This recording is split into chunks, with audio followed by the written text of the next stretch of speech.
Hello, this is The Fight Guy. I'm your host, Guy, and I'm deep here underground, underneath a mountain in an Iranian nuclear bunker, and I was just bombed by the United States of America. Donald Trump dropped a bomb on my head, but he was not the only one to do so today.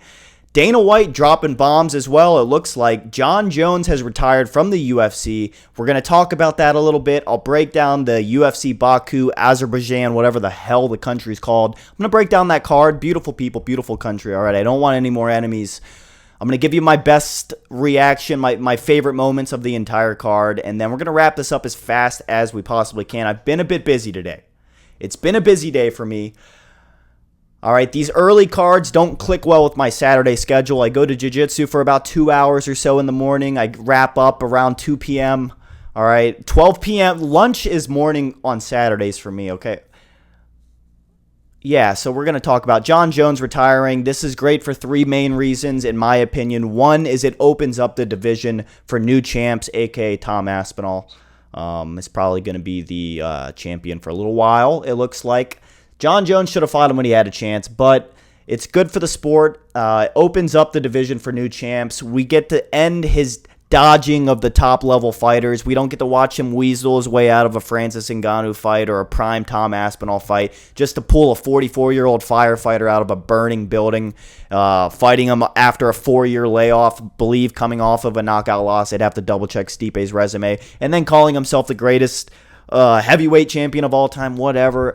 Look, I like Jon Jones. I do believe if he's not the greatest of all time, he is right behind the greatest of all time. Really, he's had the most impressive career of all time. You can see here on the Fight Guy TV.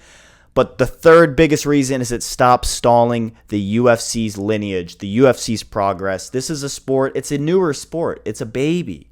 The UFC's like a wee little baby compared to these other sports that have been around for hundreds of years or maybe wrestling's been around for thousands of years. You have other sports. This sport's new. This sport of mixed martial arts is constantly evolving, and really good fighters that get up to the top and have dominant fighting styles that take other fighters years to be able to learn how to beat and come up with game plans and getting better. It makes the sport evolve. There's a history. We look back on the decades of the past, and we can kind of highlight careers or moments in time. When was it a great time to be a UFC fan? When were the lows, the highs?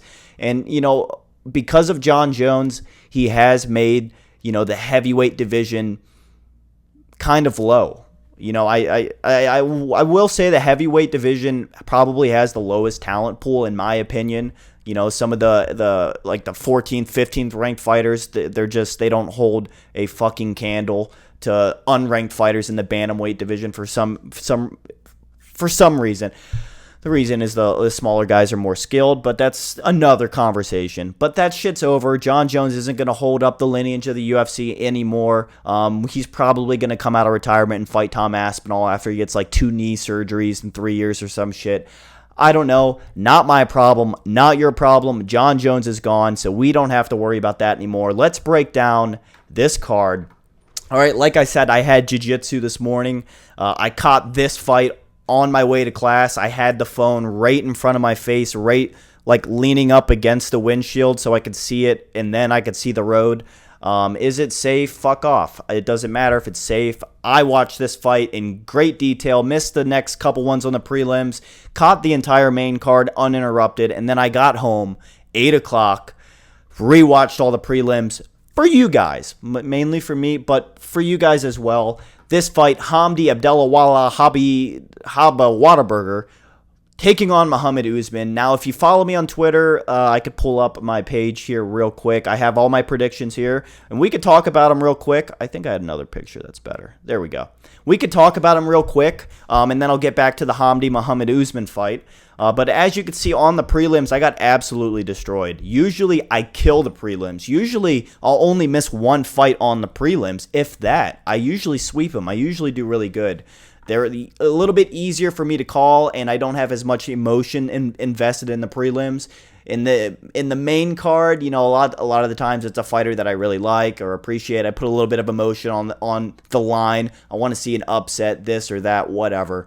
But we had a little swapperoo today. I actually went a perfect 6-0 on the main card, and I got destroyed on the prelims. So I went 7-5 in my picks. If you want my picks, if I don't get around to making a prediction video, which is rare, which this week was one of those weeks, you can get my picks here on X. So go follow me there. Let's talk about this fight.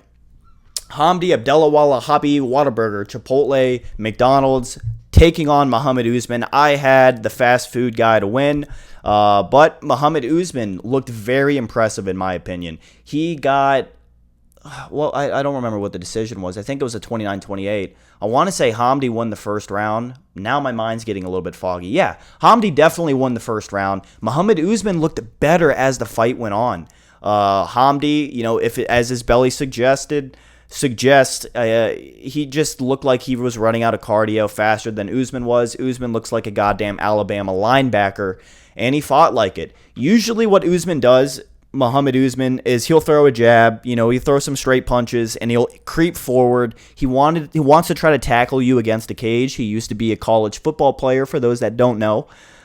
Very physically, he wants to smash you up against the cage, hold you against the wall, land cheap pot shots, and then milk out the round. That's kind of what Muhammad Usman does. But in this fight, I did not really see much of that. He was going to the body a lot. He was backpedaling, landing shots, backpedaling, which is usually not what he's good at, what he excels at. I was very impressed because Hamdi is an excellent striker. I still do think that he's got better hands than Muhammad Usman, but all those body shots were adding up, and his cardio just wasn't holding up, and everything kind of fell apart for Hamdi as the fight went on. Usman, like I said, he looked a lot better with the striking this match, and I thought it would be the opposite. I really did think Hamdi would put on a clinic on his feet, not get a finish necessarily, but I thought he would outstrike Usman 2-1, not the other way around. Also, Hamdi is an Olympic-level Egyptian wrestler who just does not wrestle. So completely on him. If I can go back and switch my pick, I wouldn't switch my pick, even though I don't like the steroid-abusing, fast food eating junkie. But I just thought it was a safer pick, and I was wrong. So underdog win to start the night, or the morning, and we should say, whatever you want to call it. We move on to the next fight. Flyweight bout, Tagir Ulanbekov versus Azat Maksum. This was a great fight. The scorecard was a little bit janky on this one. I think there might have been one other bad scorecard. A lot of people are talking about the Curtis Blaydes fight, but we'll get there in a minute. 30-27, a bit of a stretch. This was a very close fight. You could see the total strikes. You could see that Azat landed 3 takedowns. We had a blatant fence grab by Tagir Ulanbekov. There was a bit of drama to happen in this fight. Honestly, he should have gotten a stern warning for that fence grab. It completely prevented a takedown at a critical moment in the fight. But Tagir, I thought, won the first and the third round. I think a 30-27 scorecard's absolutely ridiculous. He looked good. He kind of does what he normally does, but Azat Maksum is a really good guy, man. His Charles Johnson fight is a really good fight. If you guys have not seen it, I would recommend actually going back and watching that fight. He had Charles Johnson hurt like 3 times in the first round, and then he kind of fell apart as the fight went on, kind of like Hamdi did, but not as severe. He's not a fat fuck. Tagir Ulanbekov, he did enough to win this fight. He won the critical moments. He had good fight IQ. And this reminds me of another fight on this card, which we're going to talk about, the Curtis Blaydes fight. But this was a great match.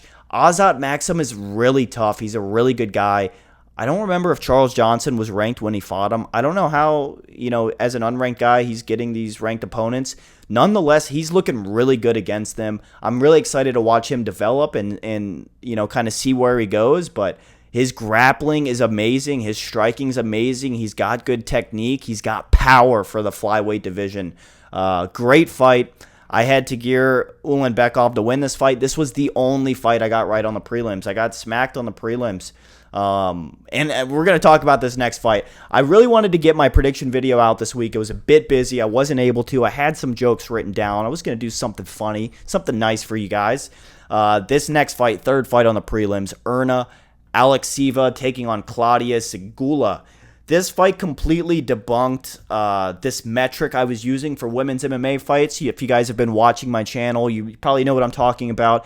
I use the Butch scale. All right, and I was going to create a whole graphic. It was going to be a whole thing, but following what happened today, I'm on the fence on if I should still do it. Arena Alekseeva, Claudia Syguła, I believe both of these young ladies lost to Melissa Mullins, who I also had winning the next fight, who also lost. So both of these ladies, I believe their last fight was against Melissa Mullins, and they both lost. I think one of them got knocked out. I want to say it was Claudia off the top of my head, and I think Arena lost a unanimous decision. Let's talk about this fight real quick. Total strikes, Claudia outstruck the butcher-looking one, Arena, 156-74. It looked a little bit worse than that. Arena looked like a 13-year-old boy out there with not real tattoos. You could see she has a lot of colored tattoos, not a lot of black, traditional color, like regular average people tattoos. It looks like she had, just a Sharpie, different color Sharpie markers. They looked like a 13-year-old got a tattoo with Expo markers on the bus ride home from school. There's really no other way to describe it, and that to me is really butch. That's really like tomboyish. That's really like not a good life decision, but you'll probably be really good at mixed martial arts.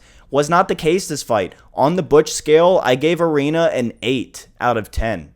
And Claudia, she's kind of hot a little bit. A little bit with makeup, you can make it work. I gave her a 3 on the butch scale. My rule of thumb is anytime a female fighter has more than a 2-to-1 ratio on the butch scale, they're always going to win that fight. And that logic completely fell apart. Arena looked absolutely terrible. She got mopped this fight. Don't want to spend a whole lot of time talking about this. I want to wrap this video up as fast as I can. I'm a bit busy lately. But yeah, Arena, she was way more butch looking, but Claudia fought how Arena looked. Absolutely put on a clinic, beat the shit out of her. She had some control time, I want to say. I remember her on the back. I don't know. I don't really care. Claudia beat the hell out of her, unanimous decision. I was wrong about that one. Great women's fight, actually. Both of these women's fights were great. Next one we had Daria Zhelezniakova. Wow, I nailed that one. Melissa Mullins. I had Melissa Mullins to win. We had a 2.5-to-1 underdog win. This is the fourth fight on the card. 3 underdogs already at this point. This was a good fight. Absolutely battered Melissa Mullins' face up. After like midway through the second round, she just looked slow. She just looked like she wanted to survive. You could see it looks a little bit closer on the total strikes, but Daria landed way harder punches. Her strikes looked like they meant a lot more. Melissa Mullins got upsetted. Didn't see that one coming. She also, had some butch-looking tattoos. I was kind of going to pull the scale out for this one, but it was a little bit close, so I didn't. Nonetheless, got both the women's fights wrong, so I guess I just suck at reading MMA because I can't predict these butch-looking females. I need to do a little bit more research, but they just come in at like 4, 5, 6 pro fights, and you can't even watch any of them on UFC Fight Pass, and it's just whatever. Let's move on to a fight that matters. A male fight, middleweight fight. Ismail Naurdiev taking on Jung Park. This was an interesting fight. There was a weird moment in this fight where Ismail thought that he got a knockout win, I believe, in the second round with an illegal knee.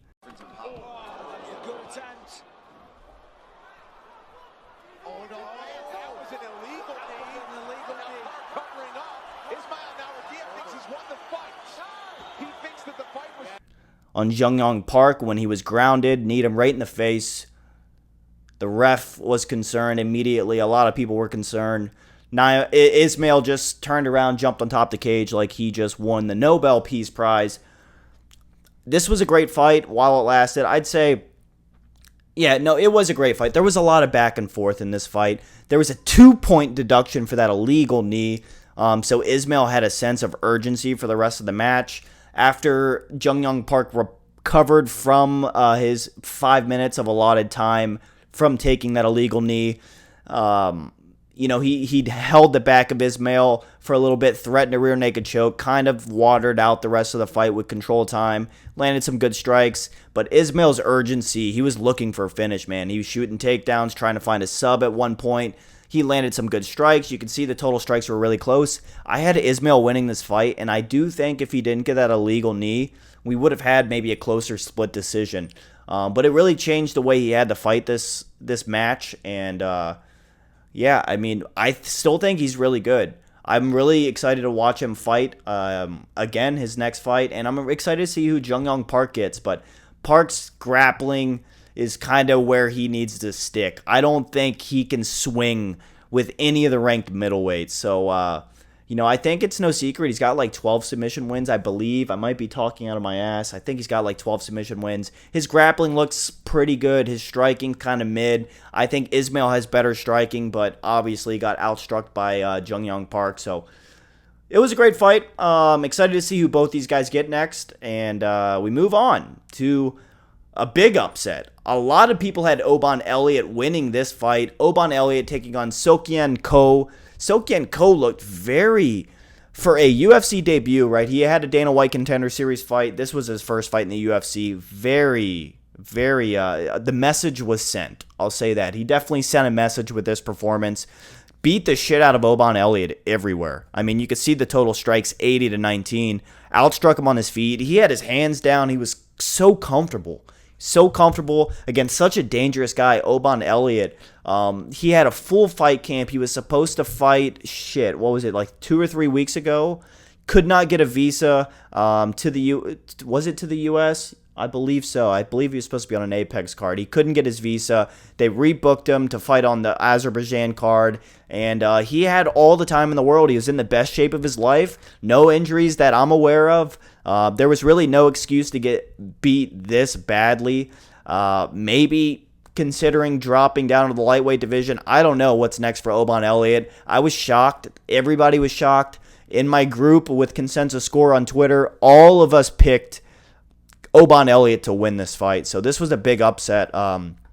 Sokyan Ko looked really good on a UFC debut in a foreign country. Excited to see who he gets next. And Oban Elliott, I'm very shocked. Like, he looked really bad. I think Sokyan Ko looked really good, and Oban Elliott also looked really bad, and I just don't understand why. He had a full camp. He was in great shape. You know, he's a skilled striker. He's got decent takedown defense, but I just didn't see any of that this fight. The South Koreans are coming. We just got like the new Korean Zombie, like Korean Zombie Jr., and now we got Sokyan Ko. Like, South Korea is taking over the UFC. I love it because they're not bearded champs. We move to the main card. Muhammad Naimov taking on Bogdan Grad. I had Muhammad Naimov winning this fight. It was a little bit closer than I expected it to be.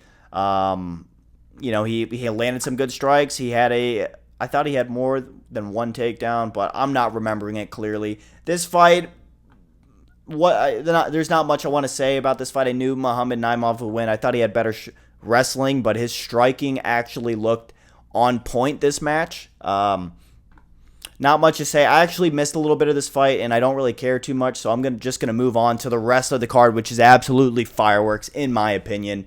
This fight may be the best round of the year. I think round one might have been the best round of the year. After that round, you just knew, okay, this fight is not going to go the distance. Nazim Sadykhov in the first minute of the fight ate a lot of shots against the fence. He was covering up, trying to bob and weave out of shots, but he was weaving into the shots, weaving his body into an open body shot, covering his head. Then he would cover his body, weave to the left, walk right into a right hook coming from Motta. Motta looked really good with his striking, except not that smart because he burnt himself out very, very quickly. I believe he threw like 90 strikes in that first exchange in the first round. So you could see here he threw a total of 168 strikes, and this fight ended in the second round. I'm not going to say knockout of the year. I don't think I'll ever say knockout of the year after Mauricio's Ruffies KO of Bobby Green at 313. People forget about that. It wasn't knockout of the year, but man, to be one of the only two fighters from Azerbaijan in Baku, you're in your hometown, home country, in front of your own people, you're getting the shit beat out of you in the first round, back against the cage, eating all these shots, then you come back and you knock Nicholas Motta out in the second round flawlessly. Let me find the clip. Fuck it. We're gonna play the clip. We're gonna play the clip on Twitter. Just want you guys to see it. Whoa. Nazim Sadykhov. Let's watch this knockout, baby. Look at this. Golly, right on the button. A walk-off knockout. Let's watch it again. Bow! Oh, man, beautiful. Yep, so great knockout. Want to move on. Nazim Sadykhov, great win. Awesome to watch it in front of his hometown. Before I move on, he actually got a double bonus for this. Not $50,000, but he got $100,000 announced by Dana White in the post-fight press conference. Absolutely life-changing, man. That's the shit you like to see. I believe he's all of his wins. One other thing I want to say, 11-1. Yeah, he was 10-1 going into this.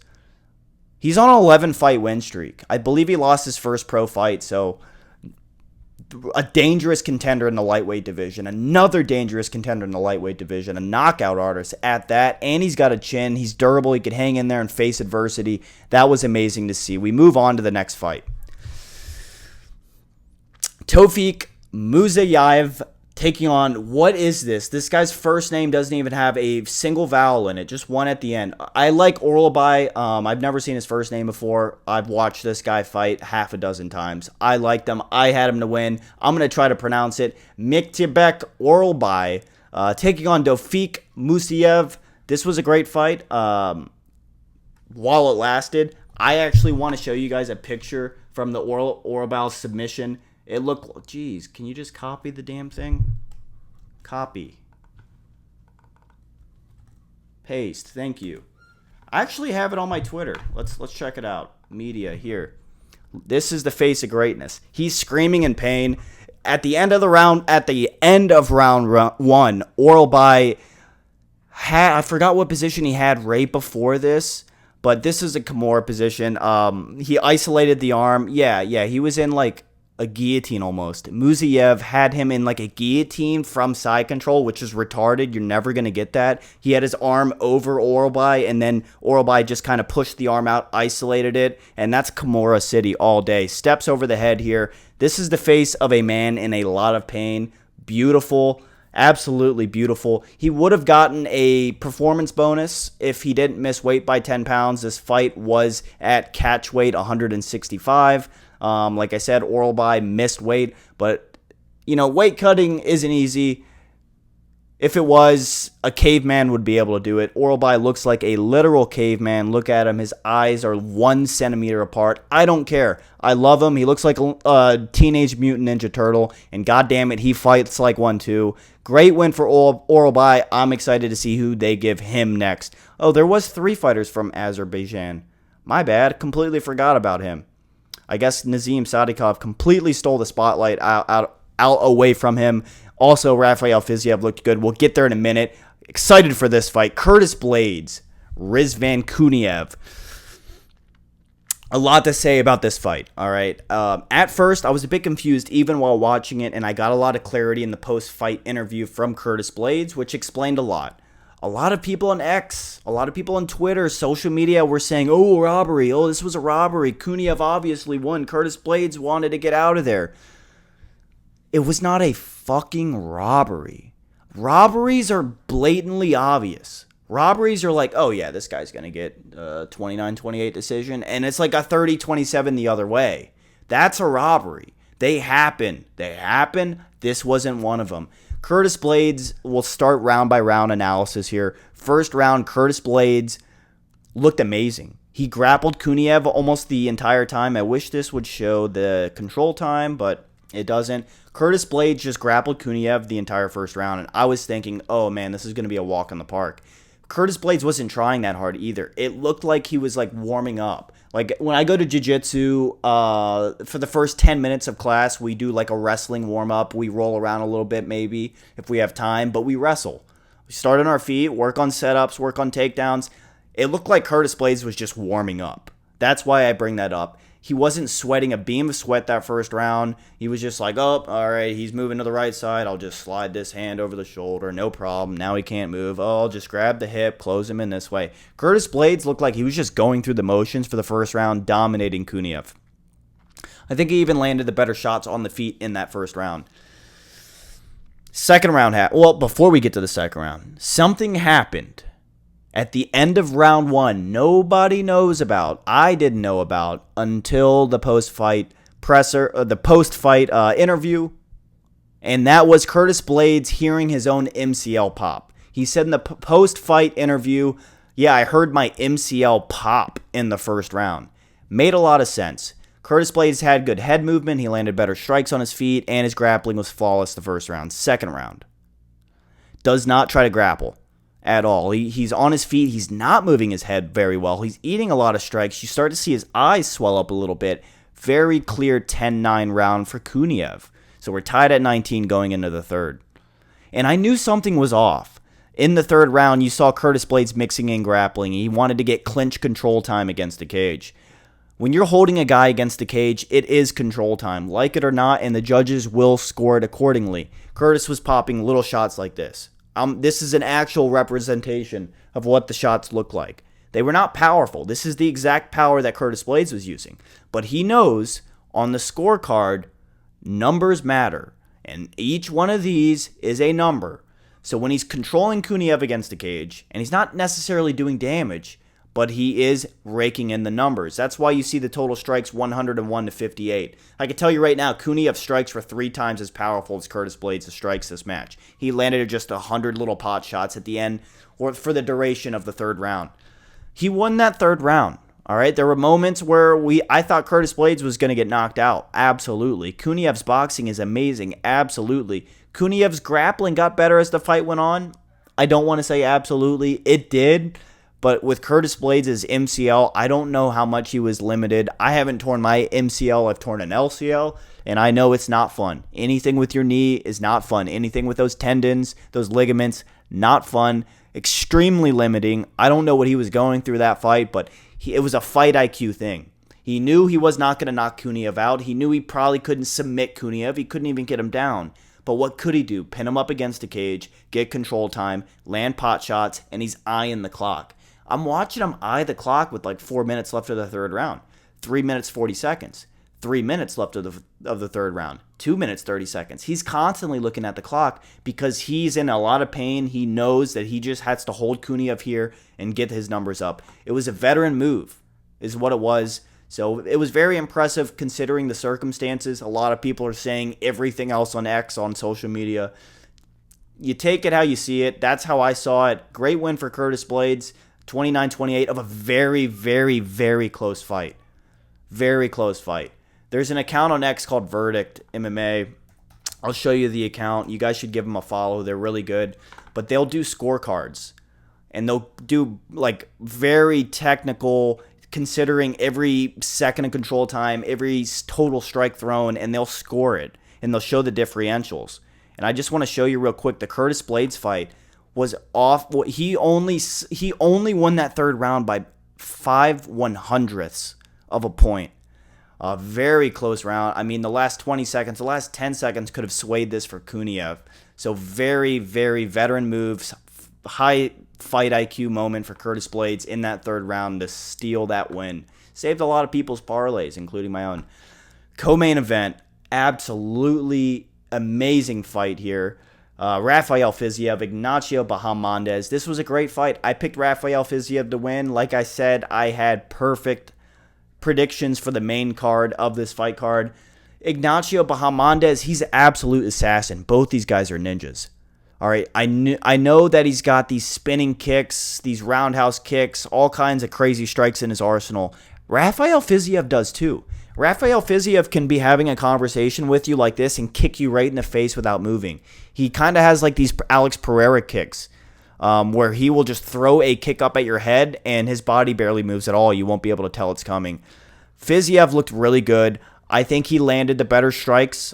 He had his better moments. Anytime Ignacio would land a significant strike or two, Rafael Fiziev would land 3, 4, or 5 of his own. Body, body, head, body, head. Go in there and just rip him up. He was really good at dodging the kicks. He saw Ignacio spinning heel kicks. Ignacio must have thrown like 30 spinning heel kicks trying to knock Rafael Fiziev out. He would duck right under him like he was in a goddamn Matrix movie. It was very impressive. Ignacio kind of slowed down as the fight went on. The kicks were really predictable to see. I will say he has some dirty kicking combinations. I watched him throw 2 spinning heel kicks back to back in the same second. Neither of them landed, but I was blown away when I saw it. I was like, golly, you belong in the UFC. I'm glad Fiziev won. It makes Justin Gaethje look a little bit better. That's the only reason I wanted him to win. Also, I think he's funny, and I really like him. Ignacio, I really like him as well. I want him to do well. I want him to have a great UFC career. But this specific fight, I needed Rafael Fiziev to win. I want Justin Gaethje to eventually get a title shot. Hopefully after Charles Oliveira beats Elliott Tapura and shocks the world. Absolutely amazing fight. Rafael Fiziev showing out for the hometown crowd. Moving on to the main event of the evening. Big meat. No guts, no glory. Jamahal Sweet Dreams Hill took on Khalil Roundtree Jr. Khalil Roundtree Jr. I mean, this is kind of embarrassing. He did land 102 strikes in a 5-round fight that went the distance, and he is Khalil Roundtree, who's tied for the most knockdowns in light heavyweight history, by the way, if you did not know. Like I said, I went flawless in the main card. I picked Khalil Roundtree Jr. to win this fight. I thought he would knock Jamahal Hill out. There were moments where he really could have, but he wanted to just play it safe. You know, he wanted to stay on the outside of the octagon most of the fight, and he did not want to take any unnecessary risks. He did give Jamahal Hill respect for his power there. If he didn't respect Jamahal Hill's skills or his power, we would have seen a lot more volume out of Khalil Roundtree. He would get in, land a hard 1-2, 1-2. He'd throw this like hammer fist like he was goddamn Thor from Avengers. Didn't land until the 4th round. Then it started to really land after that. But the highlight of this fight was Khalil Roundtree Jr.'s leg kicks. If significant strikes by position, let me see, by target. This is what I want to see. Yeah. Oh, wow. The commentating team was way off. They said Jamahal Hill had over 30 leg kicks. That was maybe attempted, but definitely didn't land half of those. Jamahal Hill landed half the leg kicks Khalil Roundtree Jr. did, but Khalil's leg kicks were 5 times as strong. He had Jamahal Hill compromised at the end of the 1st round. Definitely the 2nd round. He was limping around like he was trying out for the Walking Dead. I don't really know how else to put it.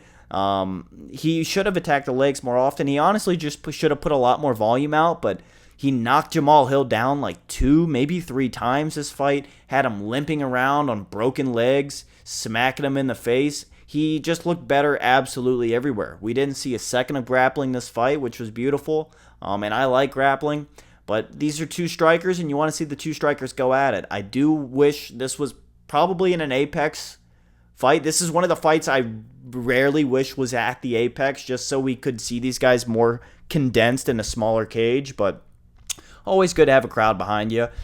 Just wished I would have seen a little bit more volume. I wanted to see a knockout from Khalil here, but nonetheless, it was a dominant performance. He absolutely mauled Jamahal Hill. 50-45 was the official score on 2 judges' scorecards. One had it a 48-47 or something like that. I thought a 50-45 was in store. I thought the 3rd round could have been a 10-8 for Khalil Roundtree, but what's next for Jamahal Hill, man? What is next for Jamahal Hill? I kind of want to go on his Twitter and just kind of see what he's saying. If he's dropped an excuse yet. I don't think so, but... Oh, yeah, this man hasn't tweeted since May. Yeah, Jamahal Hill's fucked. He's cooked, guys. He's cooked, chat. Jamahal Hill's cooked. What's next for his career after this? Debatably, Jamahal Hill has had the easiest run to the title in UFC history. UFC Fight Night. In light heavyweight history, I should say. Sorry. Sean O'Malley also had an easy run, but I thought the Aljo... no, the Glover win was as impressive as the Aljo. That was a lot more impressive, I'll say. But yeah, so Jamahal Hill gets in the UFC. Paul Craig owns the light heavyweight division, by the way. We can never cut Paul Craig. Knocking out Jamahal Hill and submitting Ankalaev, giving Ankalaev his only loss to date, Alex Pereira couldn't even do.